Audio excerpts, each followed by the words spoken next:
Ukraine conflict, U.S. warns of more sanctions on Russia. U.S. Treasury Secretary Jacob Lew has said sanctions against Russia could be extended because of the escalation of violence in East Ukraine. He was speaking on a visit to Kiev, after European Union leaders said they would consider further restrictive measures on Russia's government. Pro-Russian separatists have pushed back Ukrainian forces in several areas in the past week. But the number of casualties has steadily mounted. Shelling by Ukrainian forces killed 16 civilians in the rebel-held region of Luhansk and 4 in Donetsk, according to officials quoted by Russian state news agency Tass on Wednesday. More than 100 others were reportedly wounded. Ukrainian officials said the separatists had targeted 55 towns and villages in the past 24 hours. There were no details of civilian casualties, but they said 3 soldiers had been killed. A main focus of rebel attacks is the town of Debaltsev, a road and rail hub near Donetsk, which separatist leader Eduard Basurin has described as a wedge between rebel-held areas. Funeral for Nikolai and Lyubov Bobilev, their daughter Marina Kashina, and their 3-year-old grandson Vyacheslav, January 27.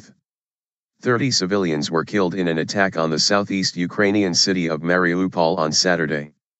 Mr. Lew said Washington's first choice was a diplomatic resolution to lessen sanctions, but we are prepared to do more if necessary.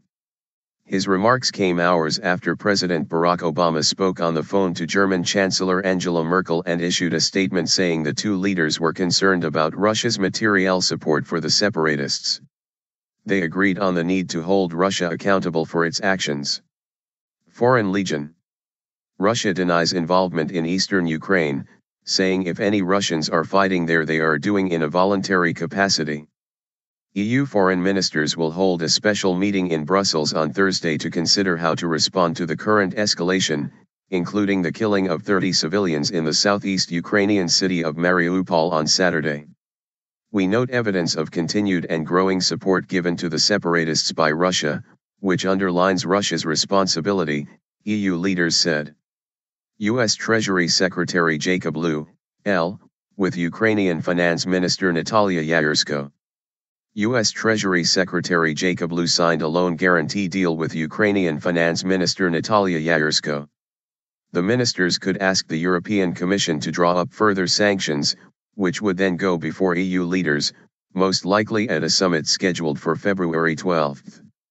However, Greece's new government said on Tuesday that the statement issued by EU leaders did not have its approval.